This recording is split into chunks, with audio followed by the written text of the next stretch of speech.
Hello guys and welcome to another Ravendawn video. We have incredible news, really big news. I was about to just finish playing for the day, go to bed, but I got a notification and we got the patch notes for tomorrow, and these ones are very freaking big. So I haven't read them, so let's go ahead and read them together. Alright, so here we go. We got the patch notes right here, patch notes 1.0.4. This is very exciting because it seems that we're finally going to be talking about the community land, and I'm very excited to talk about that. I honestly, let's go ahead and just jump straight into that. But before that, I want to find out, it's tomorrow at 8 a.m. Pacific time. It's going to be down for 2 hours, and it seems that we're going to have a Q&A with Mr. Niter on Twitch and YouTube, so that's good. We're going to be able to get some answers, questions, or some very good things. So that's something I'm looking forward to. Also, it seems that they're, talking about some enhanced bot stuff. We'll look into it. But now let's look at the community house. So we are excited to introduce housing and breathing to community land. About time. I'm super happy about this. This was something very so needed for everybody. A feature many of you have eagerly anticipated, this update has required a comprehensive overhaul to support a heavily customizable, editable, multi-floor housing system for a large user base. Synced in real time across over a dozen channels. With the complexity of this addition, we have conducted extensive testing to ensure seamless integration into the live environment. However, should any issue arise, we're committed to addressing them swiftly and appreciate your patience. All right.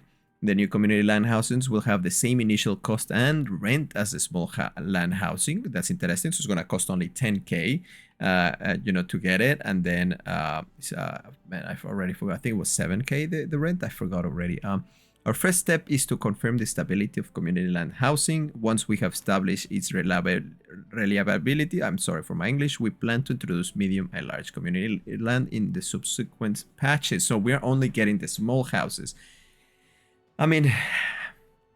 We're getting something. It's a shame that it's only the small ones, but at least we're getting something. That's nice. These land additions will come with the same upfront cost and rent as their open world medium and large land counterparts. Okay, that's very interesting. So everything stays the same when it comes down to the cost of the house. So if you want a medium house, it's going to be $500,000, and if you want a large house, it's going to be 5 million.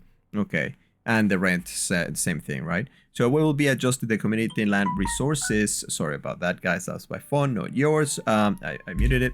We're going to be adjusting the community land resources placement cost to better align with the open world land cost. Open world land will retain a slight advantage, offering about 5% more tiles and 5% lower resource placement cost. Okay, we understand some, basically they're saying we understand some of you are not going to like this, some of you will like this, and I personally agree with this, right? I think this is good. They are basically making the difference between, the houses in land with the houses from the community land to be the advantage smaller instead of the huge advantage that currently they have. Because at the moment, I believe it's a 15% different cost when placing stuff. So now lowering that 15% to a 5% is actually something that I think is very positive. Same thing with the tiles, right? Maybe they get three more tiles than the community land, but again, the finite land is supposed to be an advantage, right? While I understand a lot is going to be mad about this, I kind of like this because, give some sort of value to the time people who have really no life the game and manage to get those houses, right?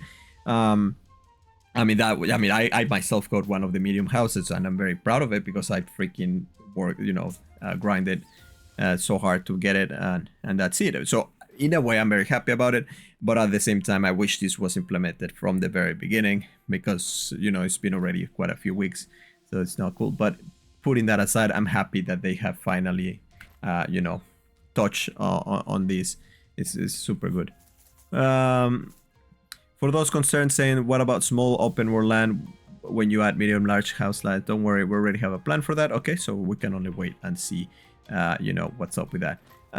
Before we continue, enhanced bot detection. With the upcoming patch, we're implementing advanced detection mechanism. Okay, so it's basically just,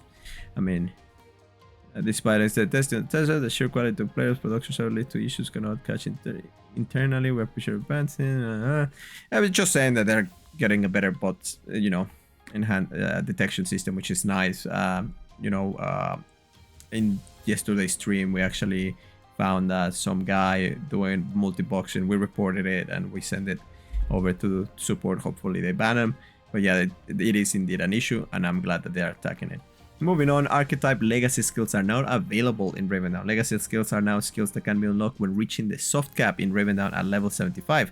Every level above level 75 will unlock one Legacy Skill point and can be used to unlock a new Legacy Skill for your chosen archetype, or increase the tier of a chosen Legacy Skill up to 3. Legacy Skill points cannot be refunded, however there is no limit to the amount of Legacy Skills you can unlock with time. Interesting. Now remember these guys, it cannot be refunded. That's a big word. Legacy skill points cannot be refunded. So whichever legacy you choose, you stay with it forever. So if you ever want to like change your legacy, skill point or whatever, you can't. But I mean, the good thing is that, well, with time, you're going to be able to unlock the other ones, right? So anyway, just keep that in mind. Keep that in mind. That's very interesting. And the legacy abilities are so cool, honestly. They look amazing. I really like them. Anyway, we want to remind players that while reaching the late game is the desired aspect of Ravendawn, the journey there is equally important. I do agree with them 100%. We encourage you to explore at your own pace and enjoy the diverse experience Ravendawn offers instead of feeling pressure to rush to a certain part of the game. Take your time, enjoy the journey, and don't forget to pay your cows. Don't forget to pet your cows along the way. I do agree with them in this statement. I think people forget that this is an old school MMORPG. You're not supposed to rush endgame. The end game is not when the game starts, like many of the current modern MMORPGs, right? Like, while I understand that maybe playing so many modern MMORPGs have actually made us expect that from new MMORPGs, we shouldn't. This is an entirely different game, and we should approach it according to that. We should not treat it the same way as other games, right? Like, this is not Black Desert Online. I used to play Black Desert Online, but I know that in Black Desert Online it takes you one day to reach like a soft cap, and then you start the game, which is just a massive grind. In this game, the grind starts from the beginning, and you take your own journey, and that's what I've been doing. I've been truly enjoying the journey, and I've been really having a lot of fun exploring all the little rocks here and there, and going at my own pace. Really having a lot of fun. I'm very happy with the game so far. Ravendawn, free Valentine companions for all patrons. That's very kind of them. Looking forward to putting these dogs on my house. And celebration of Valentine's Day, we're gifting Valentines. Ensure your patron status. Cool. Now let's look at the general changes. The follow function is now available when carrying trade packs. This is huge. I think this is great. I mean, at the same time, it's kind of like, because I would always follow my guild members because I will be chatting with chat or eating something while doing my trade packs. But I'm happy that they did this because, again, as I mentioned earlier, we had an encounter with some guy doing multi-boxing and botting and who knows what, and they were using follow to get all their bots following one single bot around to be able to deliver trade packs, and that is just not good. So I'm glad to hear that they actually did that. Another major change is reduce the PvP Protection Lockout Timers from 20 to 10 minutes. This is fantastic. It's so frustrating to wait 20 minutes for your skull to disappear on land. I'm so happy about that. 10 minutes is more doable, and maybe I have the patience for 10 minutes, but 20 minutes, oh my god, I hate it. We have reduced the Protection Lockout Timers for PvP 10 minutes. This adjustment is based on feedback, so I'm happy for that. Added a minimum requirement of 1000 reputation to interact with the marketplace. This is fantastic as well. Very happy. This is again a move to attack the RMTs. So I'm happy that they continue to take steps to fight that very hard battle. The marketplace reputation regards, I think we have a very clear understanding of why they're doing that. Like I said, it will be better fit for new adventures while also helping combat RMT. Yes, I agree. Added new hunting spots for level 70 plus gazers under the abandoned mines Gilead, and level 70 plus sport walkers between Crowhole. Okay, that's cool. So there's now 70 plus gazers under the abandoned mines. That's nice. Apply adjustment to the dialogue logic of the NPC monk farmer. Improve the entrance to Hookma's camp and the path of the Captain Krog. Reduce the level for Yeti spawn and achievement Craig and Graceforge. Interesting. Increase the density of the creatures in few respawn zones. Okay. Bog and cave spiders on the run up Woods, okay. Demons under the Chapel of Scorn, South Gladmire. Chain Race under the Beacon Hills, Harbor Island. Ooh. Wait, what? But what is this? Like, increase the density. I was confused. So they increase the density of these creatures. Okay, okay, cool. So there's more of these. They increase also Saurians. Okay, that's cool. Very happy to hear that. Caimans. Okay. Okay, so there's more of these guys. That's very nice. Apply adjustment to drop rates following the Star Quest items. Increase the drop rate of explosive powder. And Toad Gland. I actually, when I did that mission, I was so mad because it was taking forever. All right. Fixes. Ice Storm is now properly applying frost tax. Okay. The rank card troll. Okay. I don't think there's a lot here that I really care about. The cooldown fishing skills, Ranger's Valor is not possible to create by offers. This is great. It's not possible to create by offers to cosmetic items with non-existent grades on the marketplace anymore because people were using that to scam other people. So I'm happy that's not possible anymore. Fix missing F interaction storyline, the Lighthouse Mystery, Revive the Glory Days. Hopefully this will finally give us the answer to where to find that last freaking earring, and if you have found it already, please let us know because it drives me insane. And now let's see, coming soon as we prepare to release this substantial update. Oh my god, we are also excited to offer preview additional content schedule for the next patch. Okay, cool. Wait, as we prepare, we are also excited to offer a preview of additional content schedule for the next patch, as in like the next one. Okay, Elder Coast at Frost Steps. Patch 1.05, so yeah, pretty much the next one, will unveil the Elder Coast and Northern Steppes. So this is the northern areas, expanding the main continent with over 600 new pieces of open world land. Man, when is this happening? I gotta hurry up to level 70 and get myself 5 million, because if there's 600 new pieces of land, then maybe I will be able to snipe a tier 3 house. That would be so cool. This expansion will introduce new trade posts, new creature spawns, and mysteries for players to explore. This is the best part, mysteries for players to explore. You guys know me, and I love finding these mysteries. This is great. I'm happy to see that we're already getting new content, a new area, a new region. We look forward to unveiling significant more quests and content with the arrival of artifacts for Elder Coast and Northern Steppes. Until then, we hope you enjoy all new land hunting spawns to explore.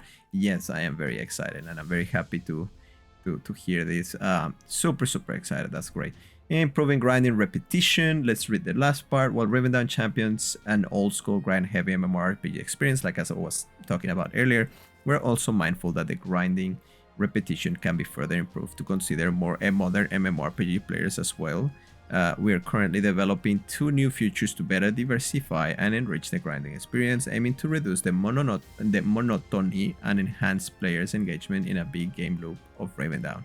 This is something that is currently in development and it will not be coming in the next week or so, but it's in the works for the near future. And lastly, we invite you to participate on a single question poll regarding possible Infamy changes. Go ahead and click that, guys, and give your answer. I will keep my answer anonymous. And let's look at the results. Their results are no keeping the current Infamy reduction the same, and it seems it's really like close to each other. This is cool, but we'll find out more tomorrow morning. I'll probably look at it tomorrow morning again. Anyway, well, that was it for the patch notes, and I think they are very exciting. A lot of very exciting stuff happening here. Really cool to have the small house finally tomorrow. That's something super nice, and it's only 10k, so everybody's gonna be able to get it, so which is fantastic. The new region and everything else. The only thing that I did notice that they did not mention was the reputation reset, so we're not getting it tomorrow. Maybe we will, I don't know. I don't think so. I mean, sometimes they don't put stuff on the patch notes, sometimes they do, but that's a shame that we have no words about that. But putting that aside, everything else seemed very nice to me. I am very happy for the game. It has its ups and downs, it has its issues recently, but I'm happy to see that they're actively trying to resolve them. This patch, in my personal opinion, should have been already in the game from the beginning, yet I understand that they were not expecting the amount of players to you know, in the game. So, you know, some of the systems have to be adjusted. The way they're adjusting them, though, I think is the right decision.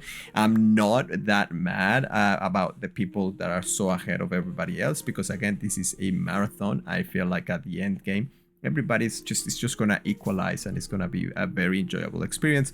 Whether these guys get there first or not, I don't really care.